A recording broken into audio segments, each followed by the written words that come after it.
भेष, कोई आभूषण, कोई अस्त्र शस्त्र कुछ नहीं दिया। भभूत का तिलक लगाना भी मना है, क्योंकि नहीं तो तुम दिन भर ही अपना रूप बदलते रहोगे।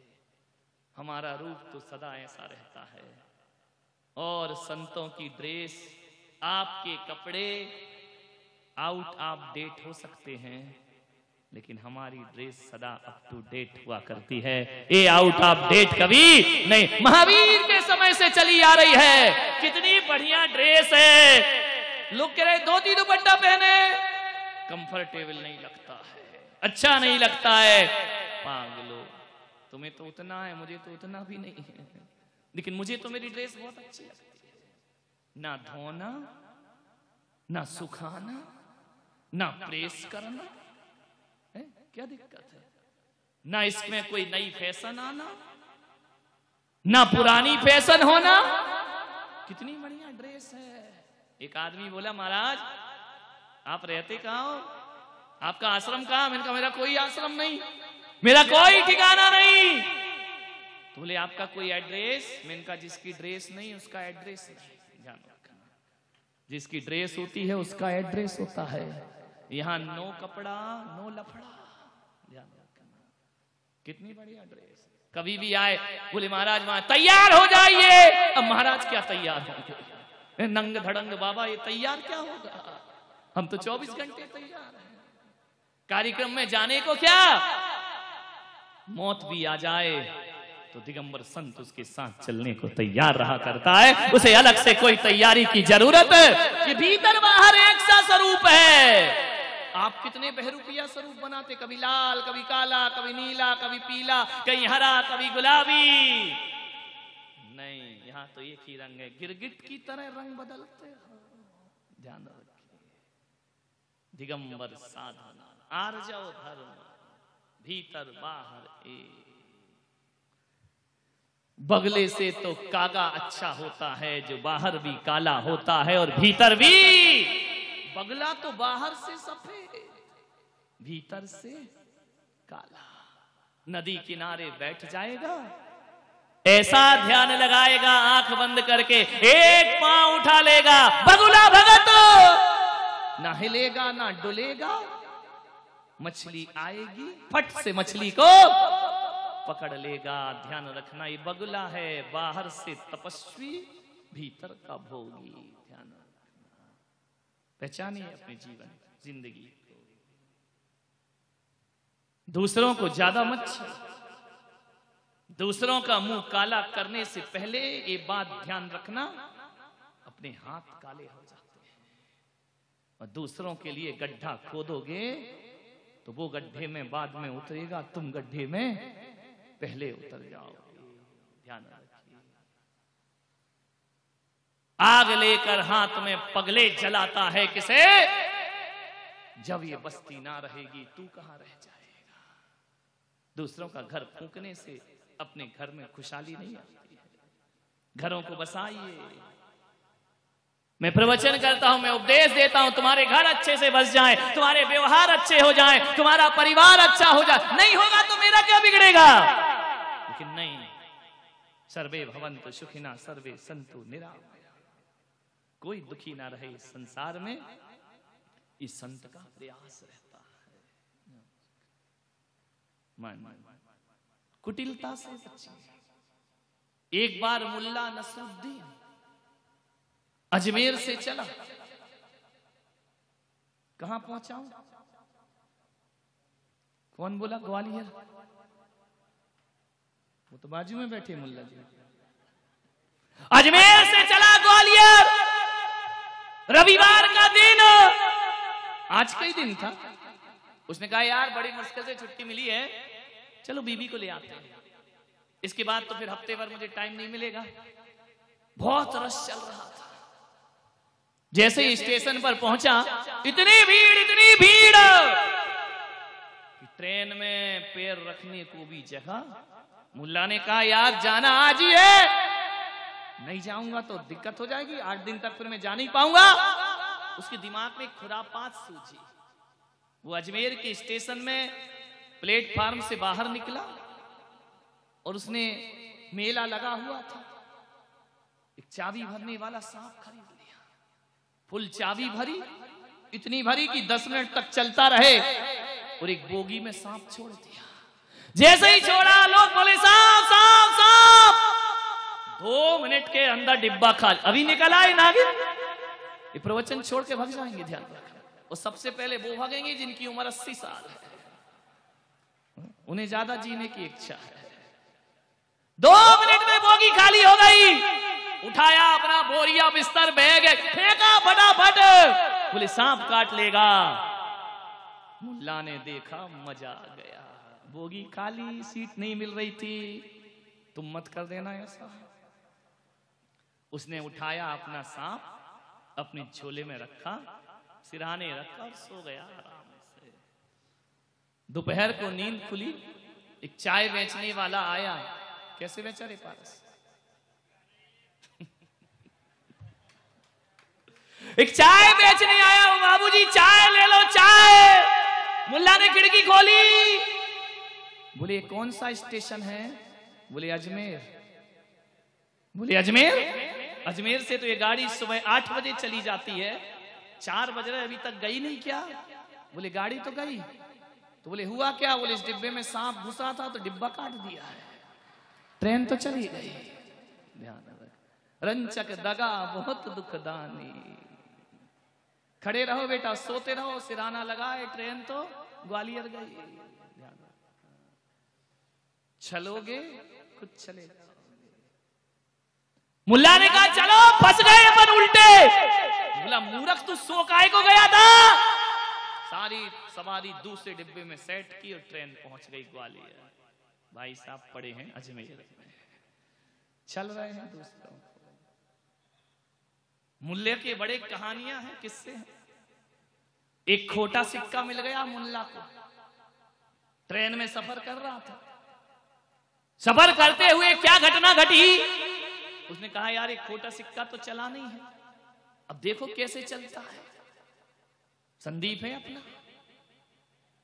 हर सिक्का चला देता है। बोले खोटा सिक्का चलाना है, कैसे चलेगा? उनका एक काम करते हैं, जब ट्रेन छूटने लगे स्टेशन से, जो भी मिले खरीद लेंगे, ट्रेन आगे बढ़ जाएगी, अपना खोटा सिक्का चल जाएगा। अब हुआ क्या, किस्मत के मारा वो मुल्ला, जैसे ही ट्रेन छूटी कुछ नहीं मिला, अखबार वाला आया। अरे उसने कहा चलो इसे ही टिकाओ, रास्ते में अखबार पढ़ेंगे। उसने कहा ले ये सिक्का, अखबार दे दे। जैसे ही अखबार दिया, ट्रेन बढ़ गई। मुल्ला ने कहा बाय बाय। अरे उसने कहा बड़ा खुश हो रहा अखबार लेके। उसने देखा यार कमबख्त खोटा सिक्का पकड़ा गया। उसने कहा ले जा मुल्ला ले जा, अखबार भी 15 दिन पुराना है, मैंने कौन सा आज का दिया है। ध्यान रखिए, रंचक धगा बहुत दुखदानी। विचार करना है, सरल स्वभावी होए ताके घर बहु संपदा। सरलता। मैंने कहा ना कि जीवन में जो कुछ भी मिलता है वह पुण्य के उदय से मिलता है, छल कपट से नहीं लहे लक्ष्मी अधिक छल कर कर्म बंद विशेषता। ध्यान रखिए, ज्यादा दिन छल कपट से सुख हमारे जीवन में ठहर नहीं। सरल स्वभाव, बिल्कुल सरलता, बिल्कुल सहजता। एक बात याद रखना, छल कपट के व्यवहार हम लाख छुपाएं, सामने वाले को पता चल जाते हैं। लाख छिपाइए,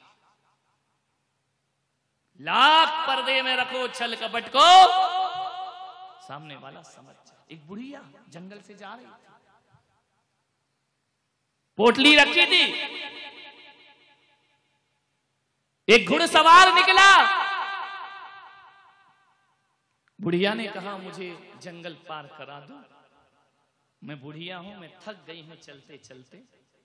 घुड़सवार ने कहा चल बुढ़िया, तुझे कौन पार कराएगा, आजा जहां आना है, गरीब भिखारिन। बुढ़िया कुछ ना बोली, पोटली सीने से लगाई, चलते रही। थोड़ी दूर चल के उस आदमी के मन में आया यार जंगल बड़ा घना है, बुढ़िया अकेली है, और पोटली सीने से लगा रही है, इसका मतलब उसमें कुछ ना कुछ माल जरूर होगा।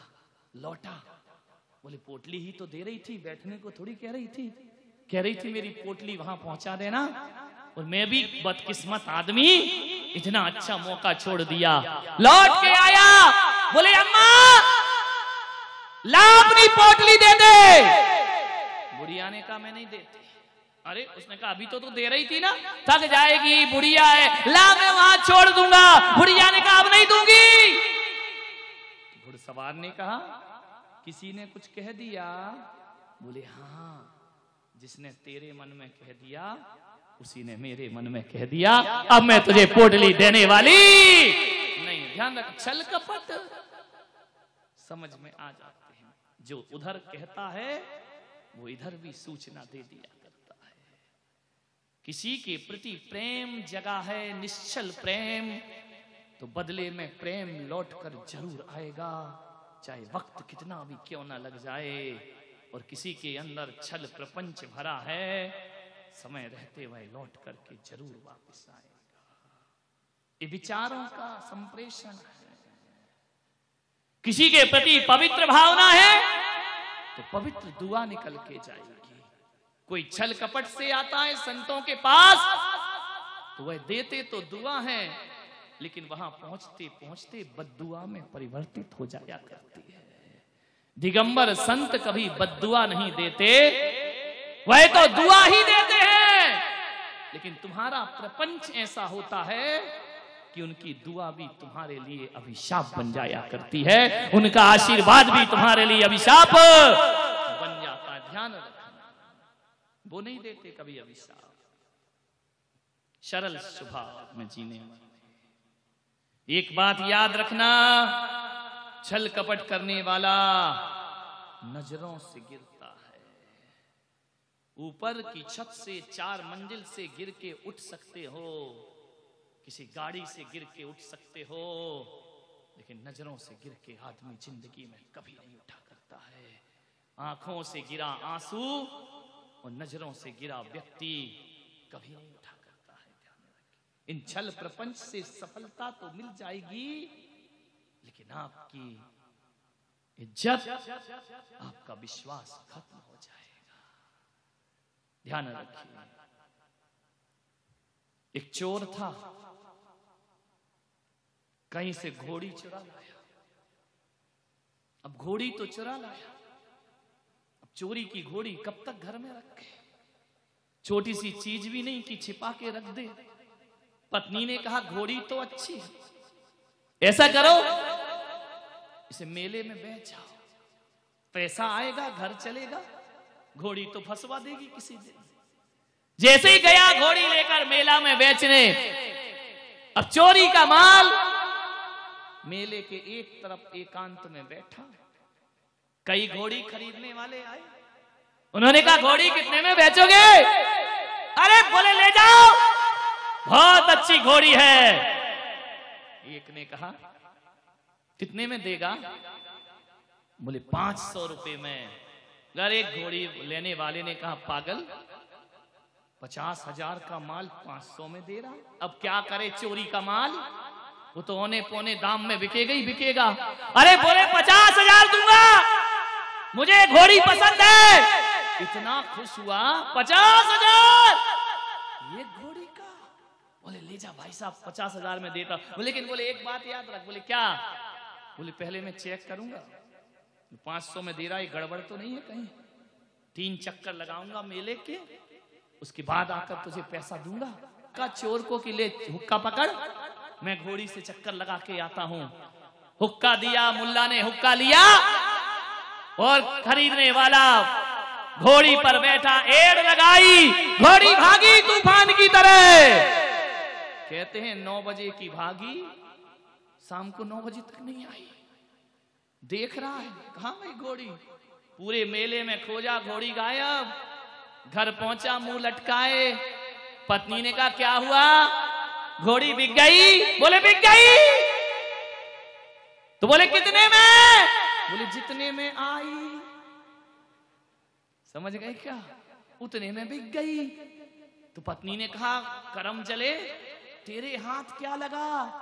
बोले ये हुक्का लगा है तो गुड़गुड़ा रहा हूं, घोड़ी तो चली गई मेरे हाथ से। ध्यान रखिए, छल सरलता सहज।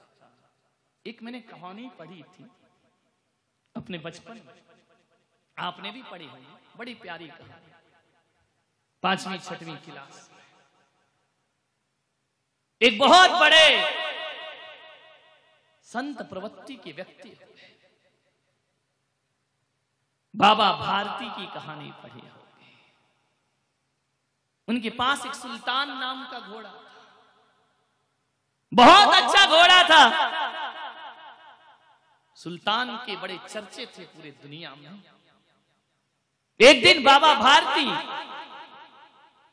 के सुल्तान घोड़े पर डाकू खड़क सिंह का मन आ गया, यही नाम थे कहानी में, मुझे याद है।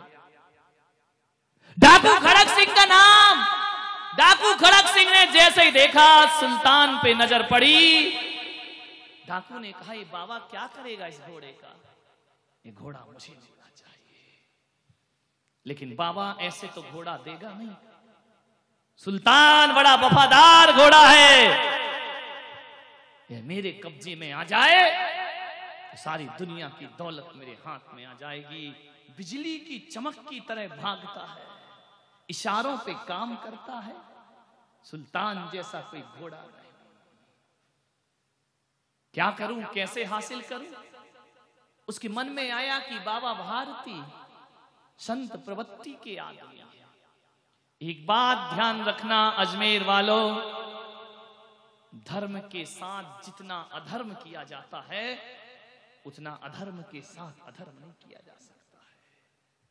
सारी दुनिया धर्म के साथ अधर्म करती है। दया प्रवृत्ति होगी, रोज चलेंगे, तुम्हें करुणा होगी, धोखे मिलेंगे, लेकिन फिर भी सत्पुरुष अपनी सच्चाई का मार्ग कभी चौड़ा नहीं करते हैं।